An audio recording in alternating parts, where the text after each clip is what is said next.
शेख रशीद अहमद को लाहौरी नाश्ते में चने, पाए, हलवा पूरी, लस्सी और ख़ास रेसिपी की चाय पसंद है। या लाहौर में आपके कौन कौन से फेवरेट हैं? सर मैं एक दिन छोटे पाए लाहौर में खाता हूँ जी, एक दिन ओजड़ी खाता हूँ, एक दिन बड़े पाए खाता हूँ कराची में, एक दिन यार 2 दिन मैं लाहौर रहता हूँ, एक दिन कराची रहता हूँ, 5 दिन मैं पिंडी रहता हूँ। पिंडी में ओजड़ी खाता हूँ और चने खाता हूँ। छोटे पाए लाहौर खाता हूँ। लाहौर में किसके पाए पसंद है?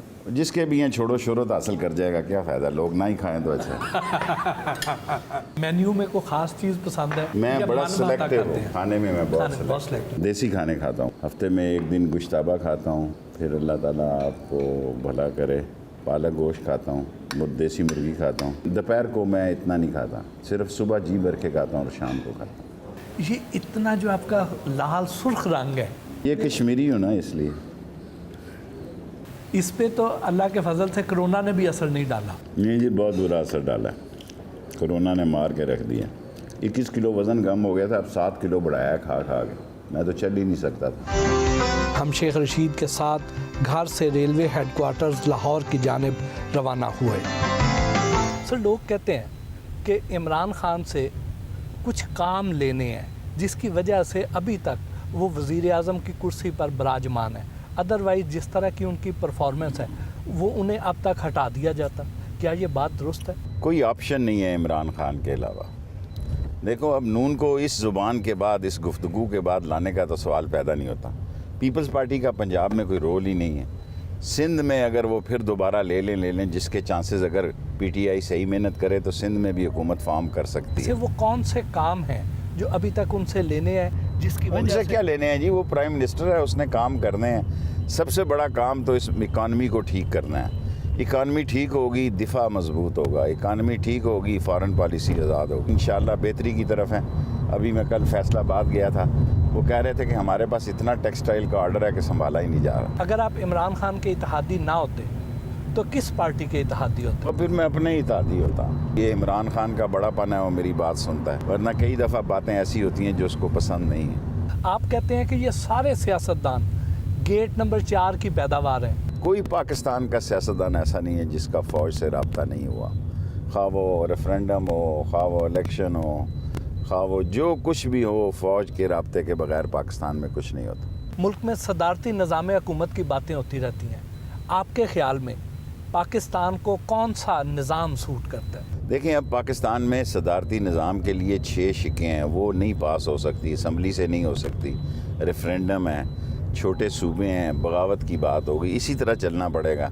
इसी तरह कोई हुकूमत आएगी तो बास शिकों को बेहतर कर लेगी। मैं नहीं समझता कि सदारती निज़ाम का पास कराना असम्बली से इतना आसान काम होगा। नवाज शरीफ की सबसे बड़ी गलती क्या थी? एक तो ये है कि वो करप्शन का आलाकार रहा, दूसरा ये है कि उसने उसामा के साथ, उसामा से भी पैसे लिए, तीसरा ये है उसने अजमल कसाब के घर का एड्रेस दिया, चौथा ये है उसने जंदाल और मोदी से 1-to-1 मुलाकातें की, पांचवा अभी कहना मुनासिब नहीं समझता। मरियम नवाज के बारे में क्या? मरियम नवाज ने पहले भी मरवाया, अब भी मरवाएगी। आ जाए, अब हेडक्वार्टर आ गए।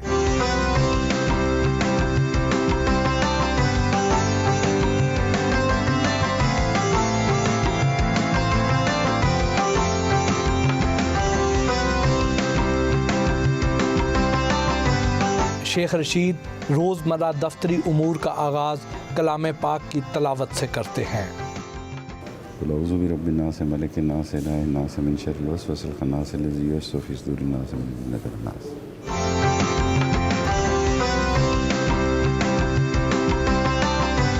रेलवे हेडक्वार्टर के आला अफसरान के साथ हफ्तावार मीटिंग की।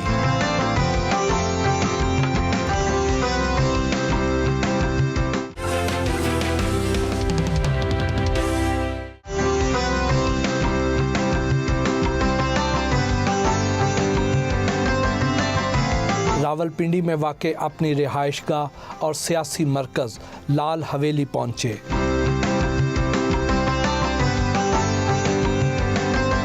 दूर दराज से आए साइलीन के मसाइल सुने और उनके हल के लिए मौका पर अहकामात जारी किए।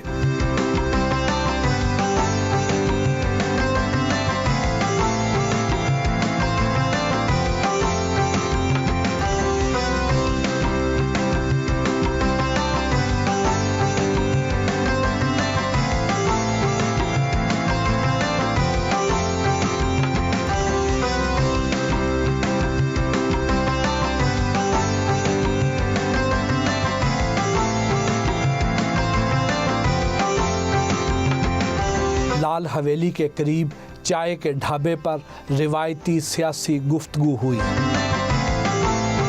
जैसे इमरान खान साहब ने कहा है कि वज़ीर-ए-आज़म हाउस को तालीमी मकासद के लिए इस्तेमाल किया जाएगा, तो लाल हवेली के बारे में भी आपके कुछ हमने तो लिख ही दिया है। वो सजान सिंह की हवेली दे दी है, 2 हवेली है मेरे पास, एक बहुत बड़ी हवेली है, तो वो मैंने वेमेन यूनिवर्सिटी को दे दी। ये सोच रहा हूँ अब 6 रोड को दूँ, उसके पास एक चलेगी, लेकिन प्रॉमिस उन्हीं के साथ है।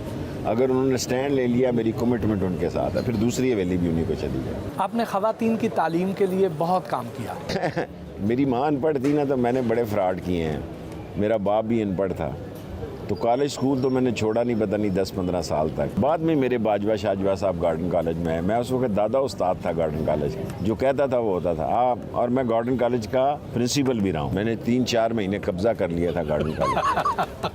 मेरा जवानी में गार्डन कॉलेज में अरूज था। अगर मैं ये कहता था कि शहर बंद है, तो लोगों को दूध भी नहीं मिलता था बच्चों को पीने। लड़कियां भी सारी मुझे वोट देती। कभी किसी खातून ने मुतासर नहीं किया? मैं लोगों को मुतासर हुआ, मैं किसी से इतना मुतासर नहीं हुआ कि नतीजा खेज हो। कभी सोचा नहीं घर बसाना? अब नहीं सोच सकता। वो कोरोना में ये एहसास हुआ, कोई वसीयत लिखने वाला तो होना चाहिए। जब आपको कोरोना हुआ तो आपके सबसे करीबी लोग कौन थे? एक्चुअली मजाक में ही हो गया मुझे। मेरे स्टाफ को हुआ तो मैंने कहा मेरा भी टेस्ट करो।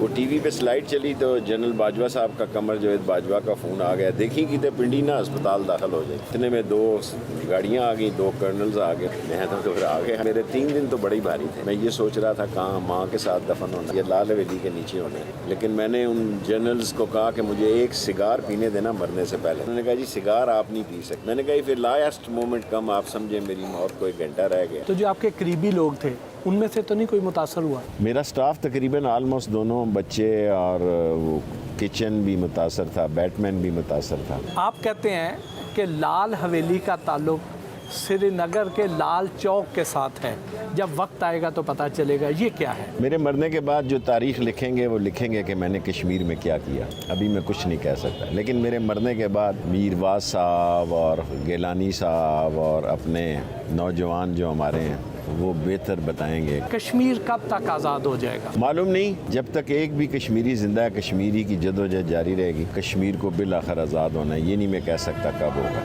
क्या मुस्तकबिल करीब में पाक भारत जंग का भी कोई अंदेशा है? मोदी के दौर में इसके बड़े ख़तरात हैं। मोदी जो है, क्योंकि उसने फर्स्ट टाइम ये पॉलिसी अपनाई है कि इंडिया जो नॉन अलाइंड था और गैर जानबदार मुल्कों का रुकन था, अब अमेरिका के जेब की घड़ी और हाथ की छड़ी बन गया है। सो इट्स वेरी डेंजरस, क्योंकि अमेरिका के आर्म्स और यूरोपियन वेपन्स वो सारा रशिया पे डिपेंड करता था। उसके बाद बड़े लेटेस्ट आर्मामेंट आ गए हैं।